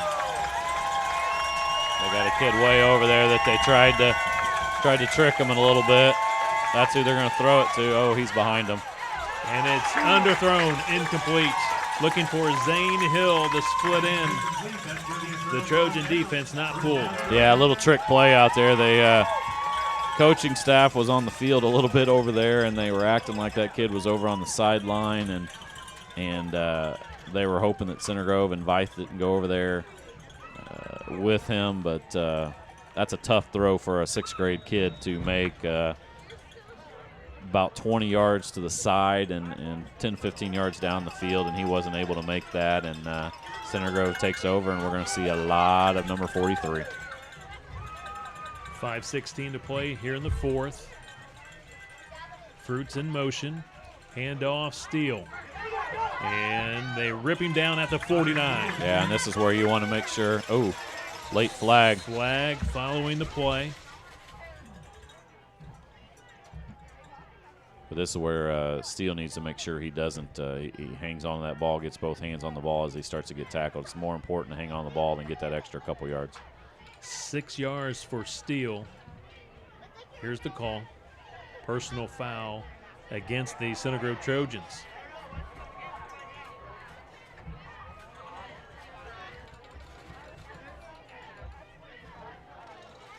Yeah, I think there was a lineman that was down the field blocking, and he got in one more shot at the very end, right in front of the referee, and that's what they called, and that's a big penalty, but Center Grove just needs to make sure they continue to grind the ball down the field. Keep that clock running. Keep your emotions in check. 5:07 to play in the 4th. Center Grove 24, Fishers HSE 14. Well, and they want to make sure also that Connor lets that play clock run all the way down and snaps it with only a few seconds left on the play clock.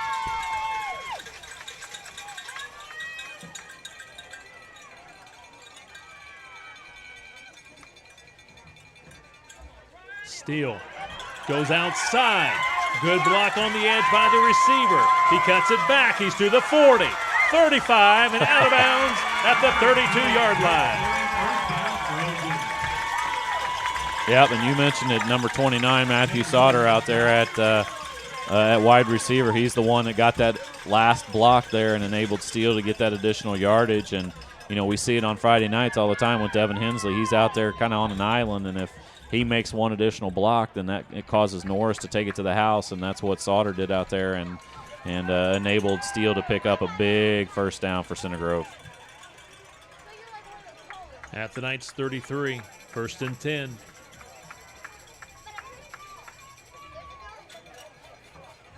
Ty Holtz. Stay in bounds. He does stay in bounds. Keep the clock rolling. 4:19 and counting. 4 yards for Holtz.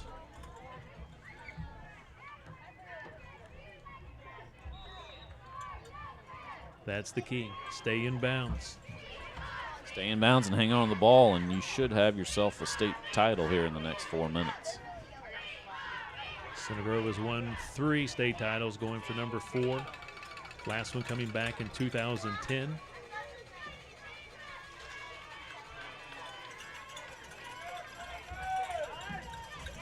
Center Grove trying to use every second of the play clock.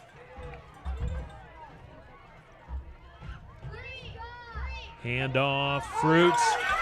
Hit a defender, bounces off the defender, but I think he got the yards he needed for another Center Grove first down. Yeah, that wingback counter has worked several times tonight, and Connor did get hit behind the line of scrimmage, but kept his feet moving and was able to bounce off of that and pick up 4 or 5 yards in a big first down.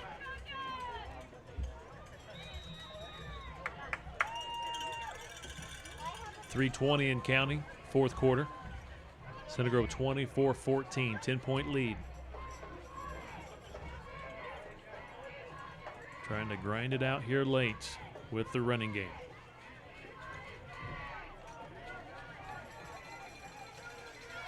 Delp, the quarterback. Long signal count, taking time. Steele, chopped down at the 15. He is a threat to score every time he touches the football. Yeah, you're absolutely right. And when you get him into the linebackers and the defensive backfield, he's a load to bring down, and a lot of times he's the one that's delivering the blow to the guys that are trying to tackle him, similar to Max Norris. 2.5 minutes to play. Vieth runs on the next play. Yeah, one more first down, and it might be the good old victory formation time. 2nd and 3 at the 15. Uh-oh. Fumble. Delp recovers. As he pulled out, he lost control of the football, so 3rd down, lost a yard. 3rd and 4. We're inside 2 minutes to play in the ball game. Yeah, he might let this one run all the way down to about 1:30 before he calls the play and runs it. And I'm going to just take a wild guess, Kevin, and say number 43 is getting the ball.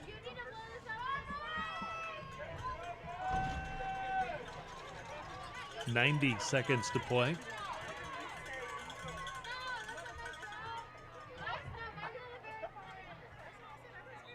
Yeah, there was movement on the right side. They're just trying to take that all the way down. And a little confusion and hesitation there, and the right side of the offensive line jumped. Took off too soon. 5-yard penalty against Center Grove.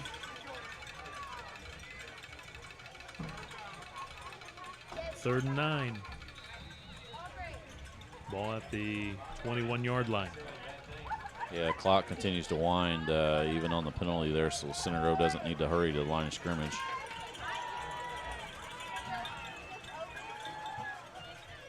Lone man in the backfield is Steele. They hand it off to him. Good Good defense. job, yeah. Fisher's Calls the last HSE timeout. with a brick wall. No seam for Carson Steele. Last time out called by Coach Dunnick. Stops the clock with 61 seconds to play in the 4th quarter. Yeah, and as we go into the last minute here, you got to, you talked about it a little bit, a huge crowd here at Center Grove. Bo talked about it at halftime. What a great football community this has been, and to see all these parents, to see all the kids that are in Bantam and other grades and 5th and 6th grade playing at Bainham out here supporting these kids. You saw a lot of these kids out last night or yesterday at our 6th grade Pro Bowl game. I mean, it's a great class of kids. We're lucky enough, Kevin, to have a couple boys in this 6th grade. Bo's got a boy as well in 6th grade, and a great group of families, a great group of kids, and it's fantastic to see them have an opportunity to play for a state championship, and hopefully in the next minute they'll be able to celebrate.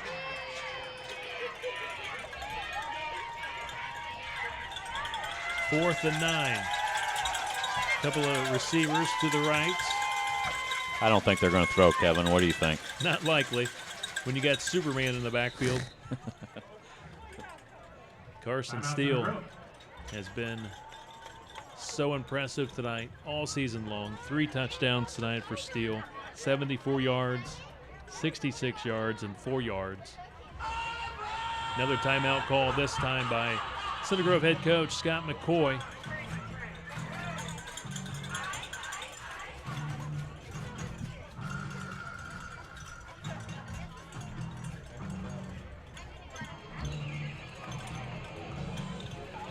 Big thank you to Nate Pence for stepping up tonight, running camera for us.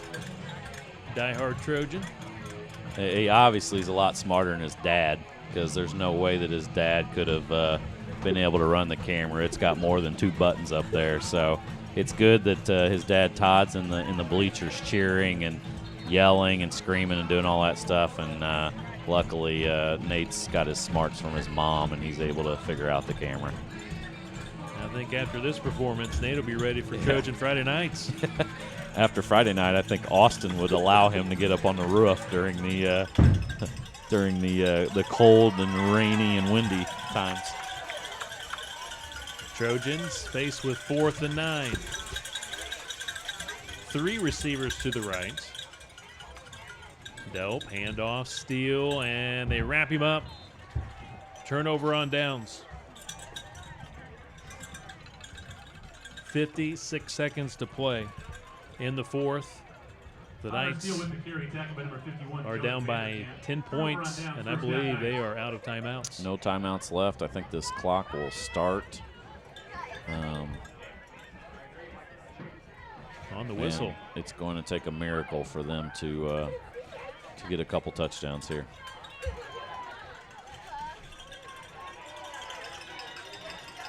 Actually, I guess it just starts on the play.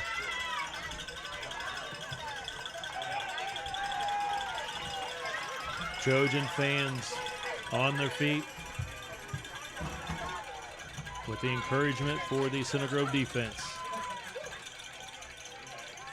McCall fakes the handoff, throwing and completing. And he does not get out of bounds. They'll stop the clock to move the chains. But a great completed pass here to the near side to number 24, Billy Ryder. Yeah, that was a good ball right there thrown, but you're right, he did not get out of bounds, and now they're scrambling to get to the line of scrimmage. Very impressed with Coach Dunnick and his coaching staff. Some of their calls today have been great. And now they clock it, stopping the clock with 40 seconds to play. Both teams well coached. I said it before, Scott McCoy, a lot like Brady Hope from the standpoint that he does not wear the headsets as the head coach.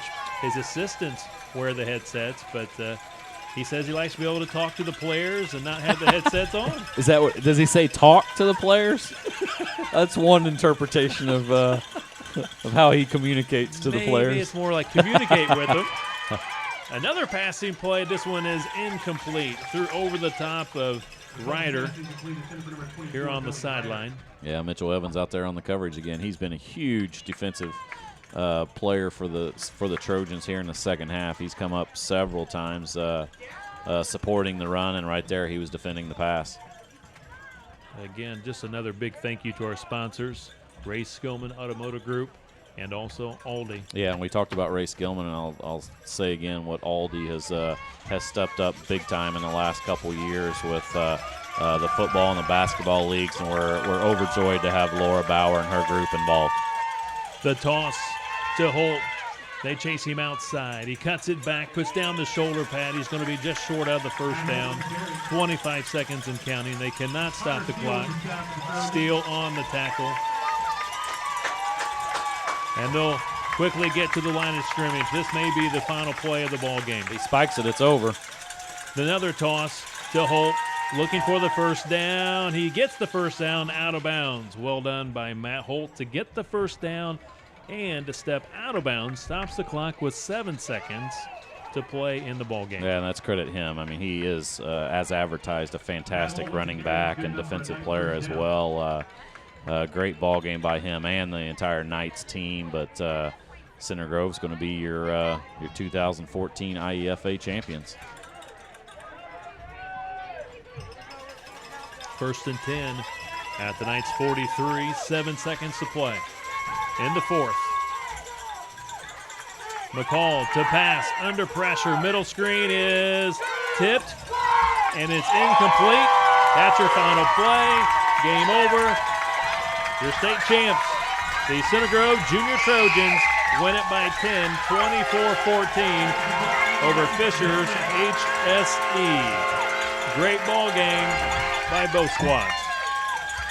Center Grove concludes the year 13-1, and Fishers HSE 12-2. Great ball game. Center Grove got down early, but credit to their coaching staff, credit to those kids out there. What a great comeback and a great effort the entire game, and they were able to come up with the state championship.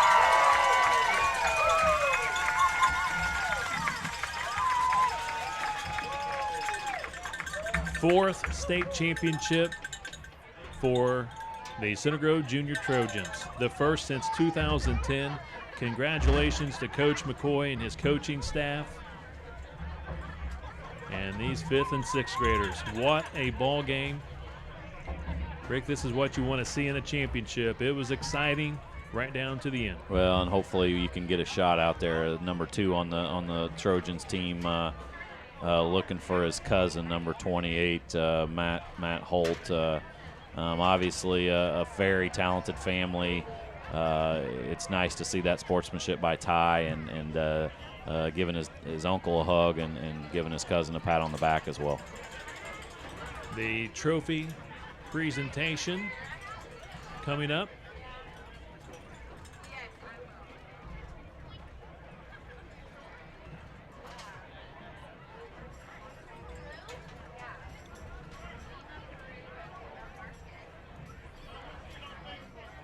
They will give the runner-up trophies first to Fishers HSE. Fantastic season for Coach Dunnick. Again, he has been the head coach since 2008. This was his swan song, if you will. This was his final go-around, coaching his son. His son had a big score late in this ball game on a great call. They faked the handoff to Matt Holt, and Dunnick came around and scored outside, and just not quite enough today. Again, it was tough to take care of number 43 in the red and white, Carson Steele. He had 3 touchdowns today. The first one, 66 yards. The second one, 74 yards. And his final one from 4 yards out. Yeah, he was fantastic today, as advertised as well coming in. You have to credit that offensive line because obviously he doesn't he's not able to take on 11 guys by himself, and those guys cleared enough holes for him. And Carson, with his steel and his power, or with his speed and his power, were able to whip off a couple big gains.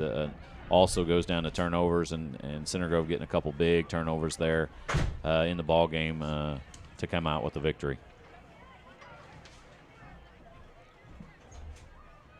Again, we're going to keep it here for the post-game celebration, the presentation of the state championship and runner-up trophies. We'll pick up the PA from who else? Aaron Holt should be making the call, the son of Ty Holt and the uncle of Matt Holt, who again played so well today. Both of them did.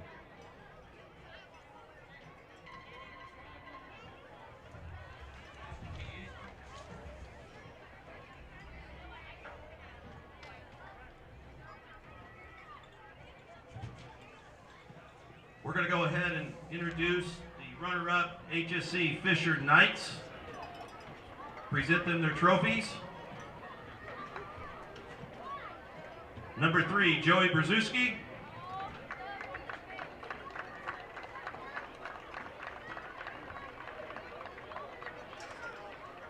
Number 7, Loudon Sunling.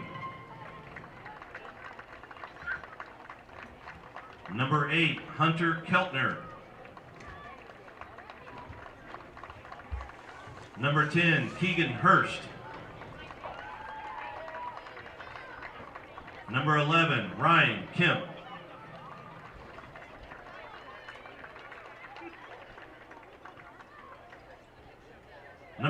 Number 12, Seth Wilson.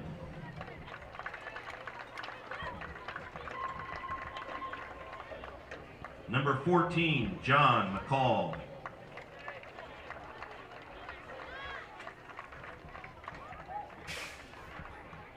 Number 15, let's hear it for Seth Dunnick.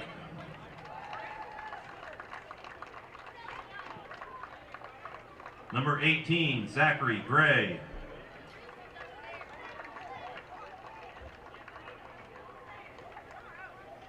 Number 20, Ben Cowan.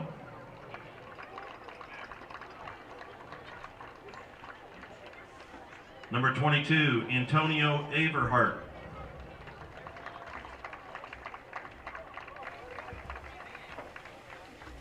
Number 24, Billy Ryder.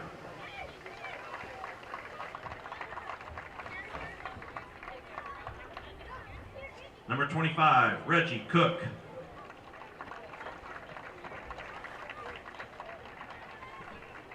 Big round of applause for number 28, Matt Holt.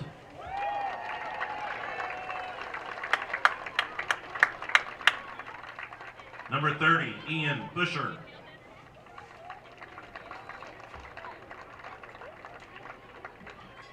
'33, Jack Goheen.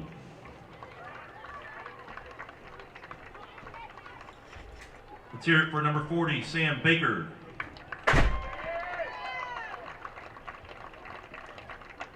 Number 50, Kyle Akers.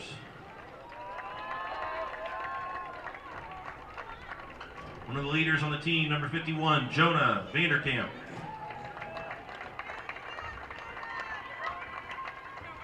Number 52, Darian Davidson.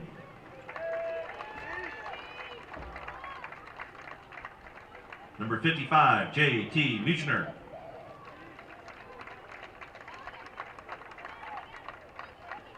Number 60, Carson Arnold.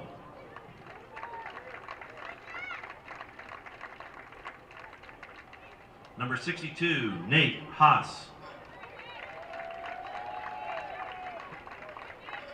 Give it up for number 64, Jack Pyle.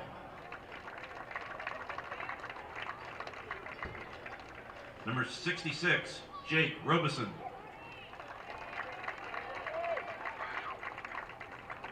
Number 70, Brandon Gonzalez. Number 72, Eli Spearman. Number 74, Max Cohn. Number 75, Andre Glover III. Number 77, Miles Dariani.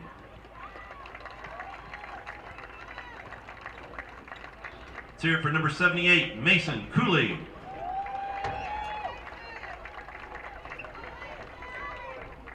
Number 80, Tyler O'Boyle. And number 88, Zane Hill.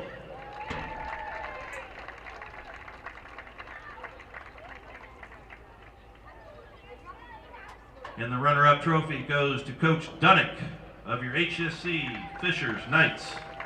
Congratulations to a great season and great ball game tonight.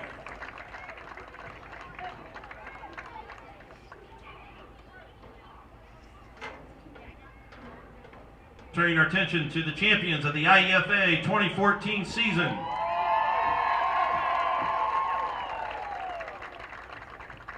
Number 2, Ty Holt.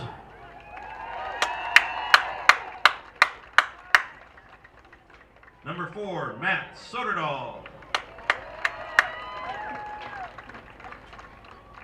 Number 5, Connor Delp.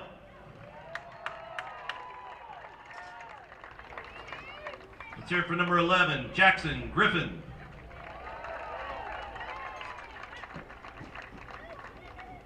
Number 14, Trenton Bythe. Let's hear it for number 15, Brayton Spetter. Number 19, Jonah Vance. Number 20, Mitchell Evans. Number 21, Brendan Callis. Number 22, Connor Fruits. 24, Connor Burries. 25, Shane Bennett. Number 29, Matthew Sauter. Number 40, Max Wise. Number 41, Will Bauer. Let's hear it for number 43, Carson Steele.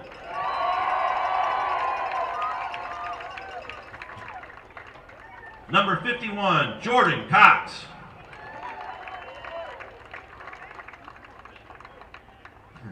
Number 52, Trey Clark.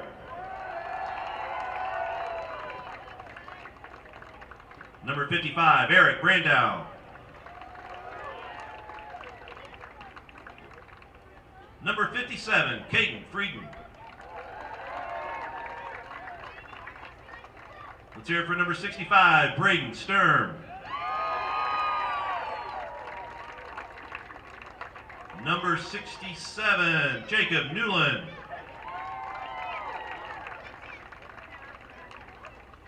Number 78, Gabe Long. Number 79, Owen Green.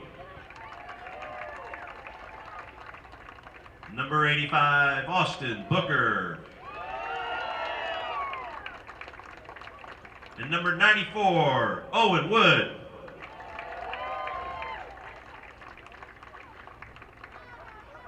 Coach Duffy will now present cheerleaders, my bad. Lauren Anderson.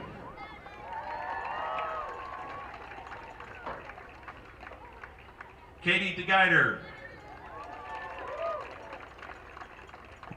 Ashley Fisk.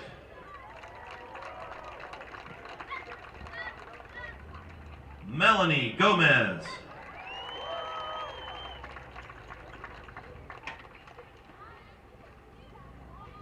Abby Gross.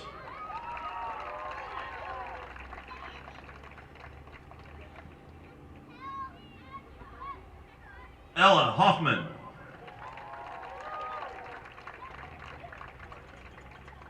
Jillian Mason.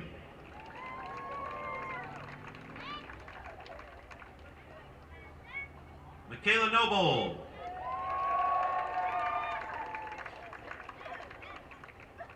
Gracelyn Owens. And Amanda Schwartz.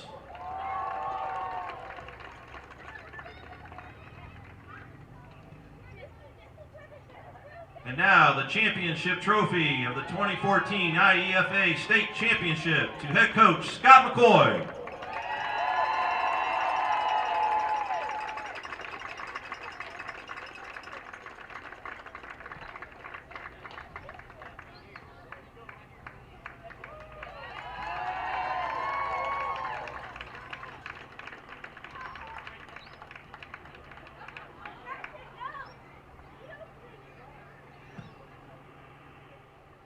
Once again, congratulations to the Center Grove Junior Trojans winning the 2014 IEFA State Championship. That will conclude our broadcast. Today's game was produced by Center Grove Gridiron Productions, New 5 Creative, and CenterGroveSportsNetwork.com.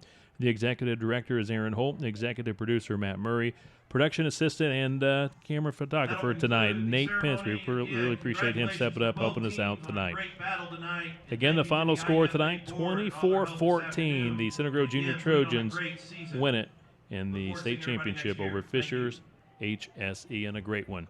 For Rick Embry, this is Kevin Conrad saying so long, everyone, from Ray Skillman Stadium at Center Grove High School.